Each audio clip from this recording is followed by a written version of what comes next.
Hey, it's time for another episode of my diary.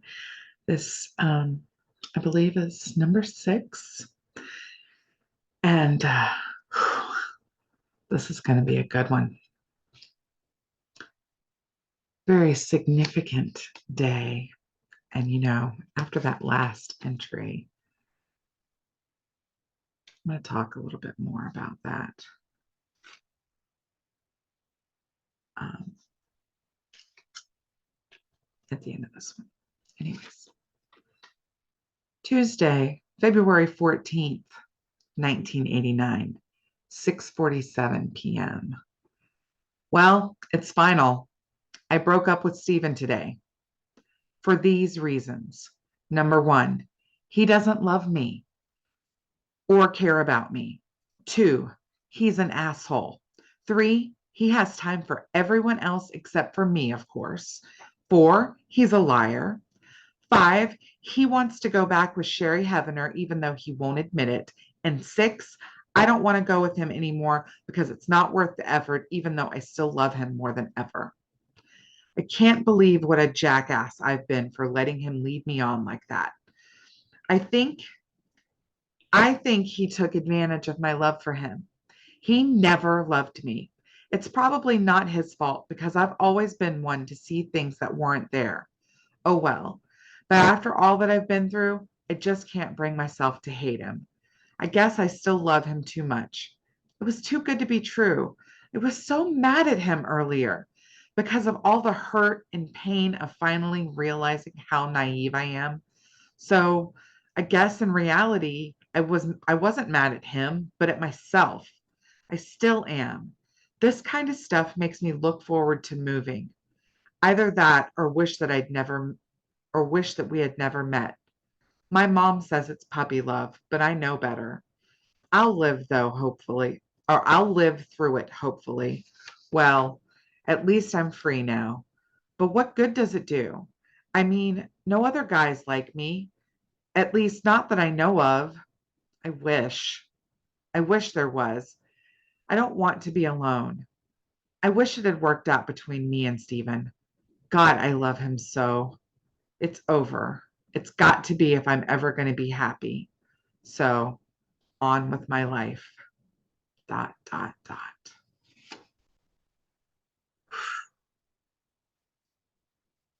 Let's just recap for a minute. Let's step back. I feel like I need like a Cliff Notes page. We start off January 1st. I love Stephen.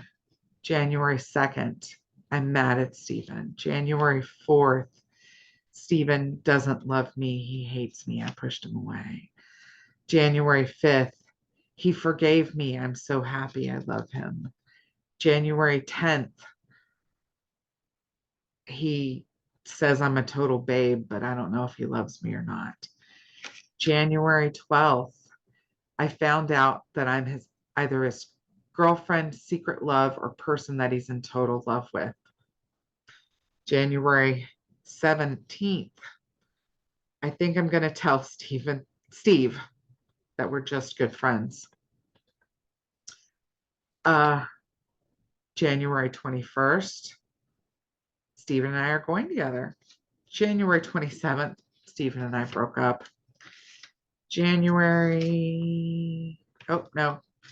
February 5th, me and Stephen are going together again. February 9th, me and Steve are still going together. February 10th, pep rally. Hasn't even mentioned Stephen yet on this entire first page. Fighting. We're all fighting or something. Some kind of drama. And just that's a long entry.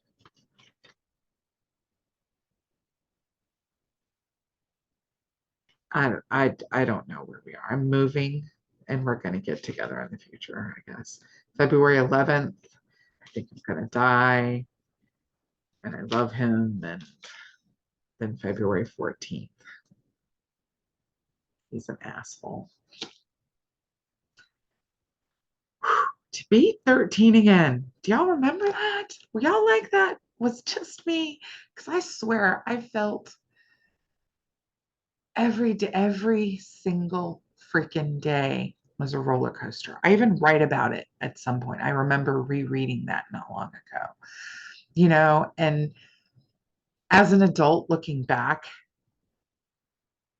I can start to see the bipolar.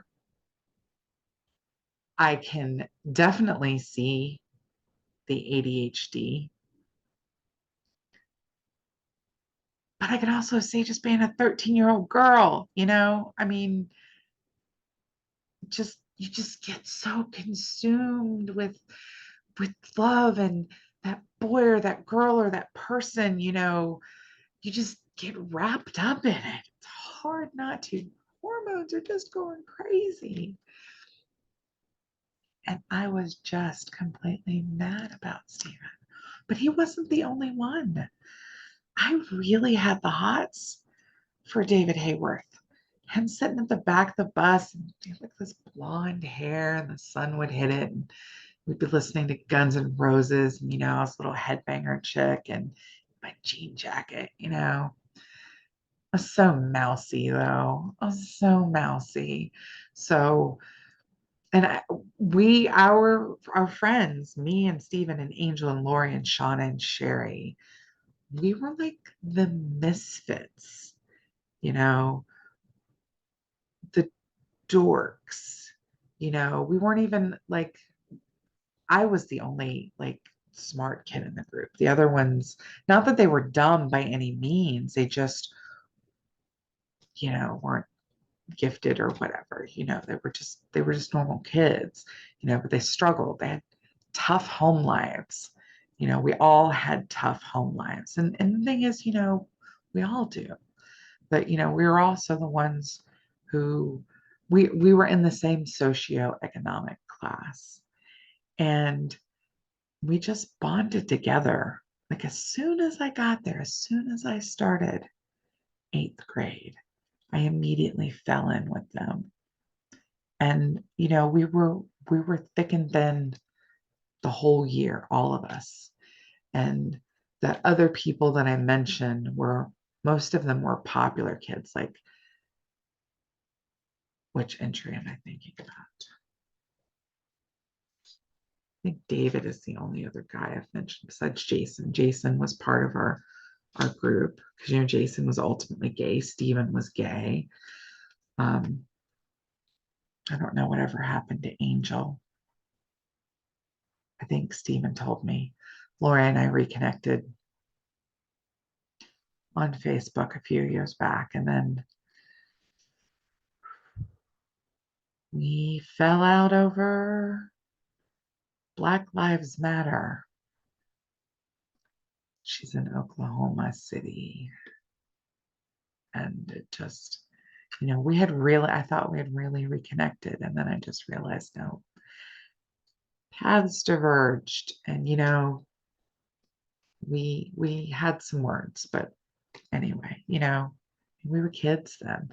How often can you go back and be friends with somebody that you were friends with at that moment in your life? And here you are after all of this life that has been lived after that, because we're the sum of our experiences. So we have that one shared seed that sprouted with so many other different influences. And, Stephen and I are friends on Facebook. We don't interact a whole lot, but um, he is, oh, my tummy is growling. Sorry. I just realized I haven't eaten dinner at 7:16. I'll eat after I do this. But I talked to him about this and I'm like, do you want me to change your name? He said, no, leave it in there. He's like, just facts. I have talked to some folks who have requested that their names not be mentioned. And I absolutely honor all of that. If somebody comes and tells me they don't want my name or they don't want their name, I get it. I get it. but these are my stories. So, and I do have the liberty to, I'm not telling any falsehoods or anything. Um, anyway, so yeah, it was just such a roller coaster. And on Valentine's Day, there's no mention of it being Valentine's Day. How crazy is that? I know I was obsessed with it. I mention it in at least an entry before, or at least I just read a couple of entries on TikTok after where I talk about the Valentine's Day plan. And then I even refer to it as the VDP. No fucking clue what that was. I could not even, I mean, I could fathom some guesses, but we were kids in a very small community. It was a very small town. Like I said, the school was one building and at least four towns went there. He didn't live in the same town I lived in. I lived in Garden City. He lived in Urick. Lori lived in Creighton, and I don't remember geographically which of those were closer to whom. I don't know any of that. We stuck in our own little towns. So we only ever saw each other at school. And what are you going to do in school when you're in eighth grade? I mean, I know now that there are lots of things that can be done because I did things in school. Not in these diaries, though. I don't even think those are season two. Season two, this is season one.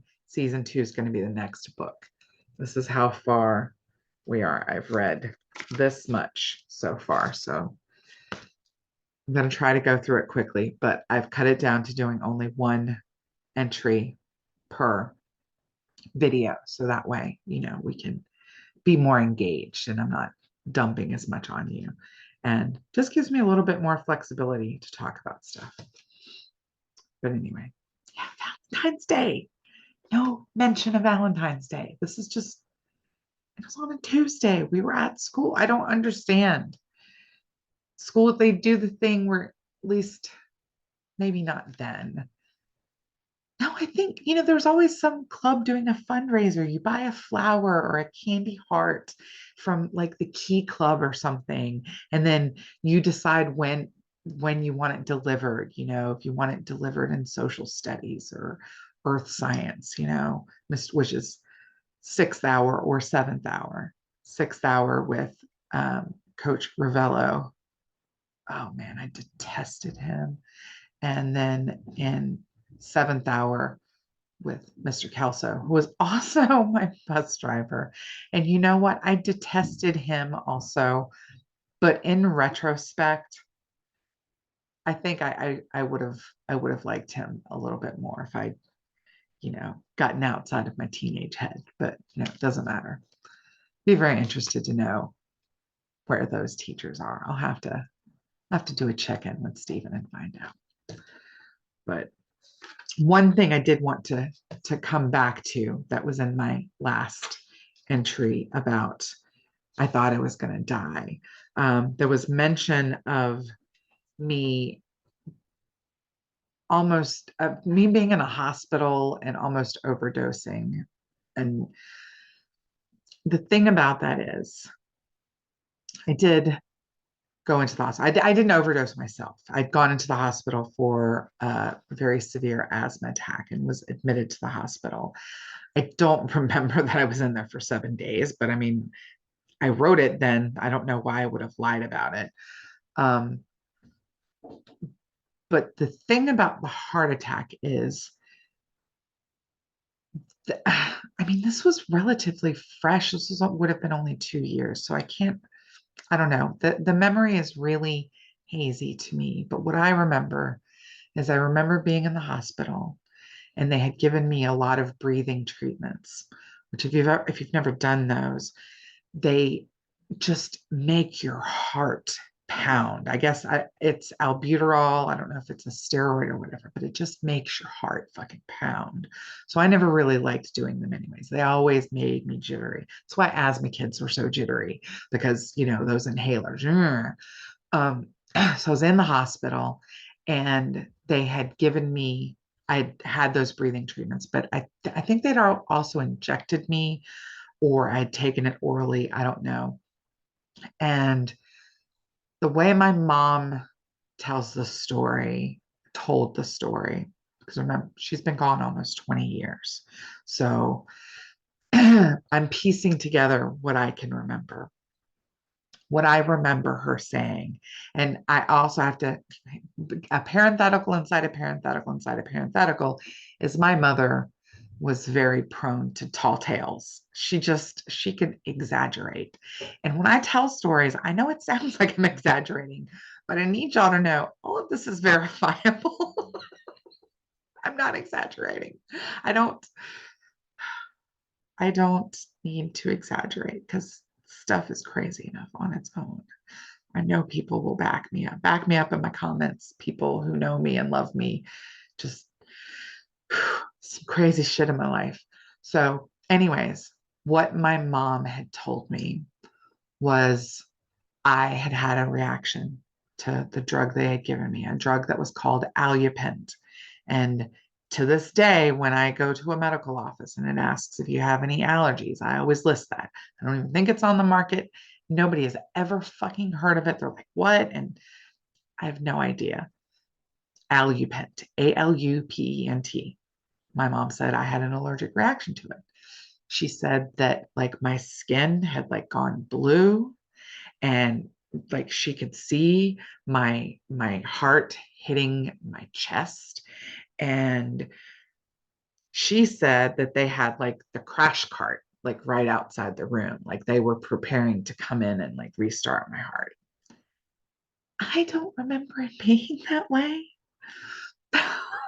know what I do remember, and this I remember her saying also. What I do remember is that it was perfectly fucking calm.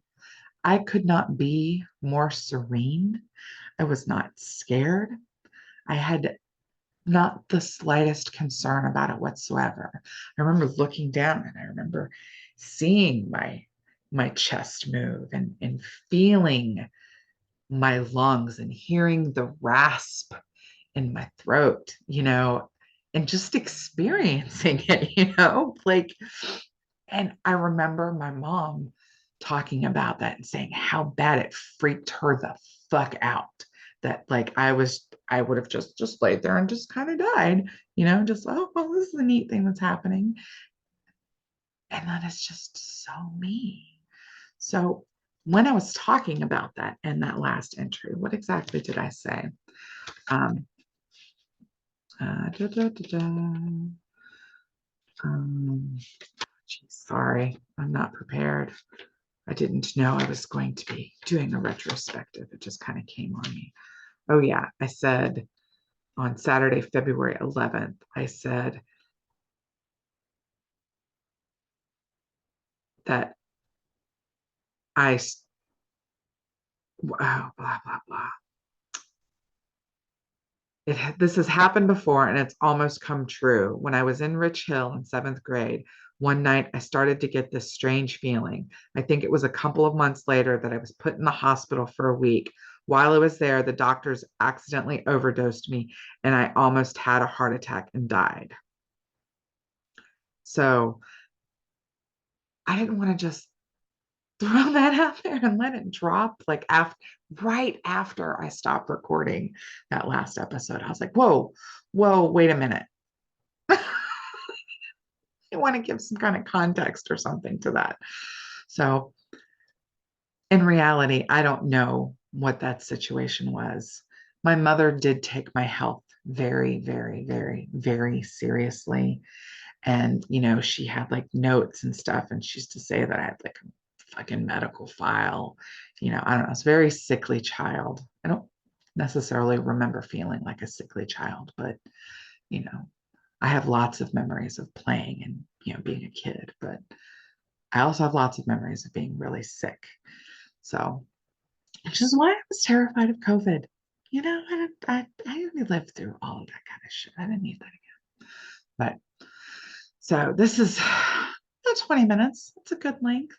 Um, I've been advised 15, 20 minutes is good. So I pretty much covered everything I wanted to.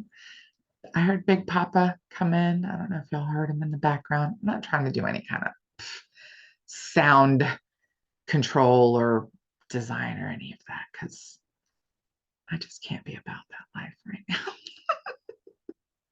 So I'm going to wrap it up.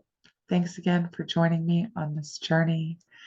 If, again, if you do not want to be part of this, if you want to be scrubbed, if you discover this at some point after December 11th, 2022, I mean, I'll do my best, but I'm not, nothing is here is to smear anybody. I guess except maybe Jackie Spence. I mean, I was a teenage girl, we all hated each other. We're trained, we're conditioned by society to hate each other and to compete and to be mean to each other. It's fucking awful.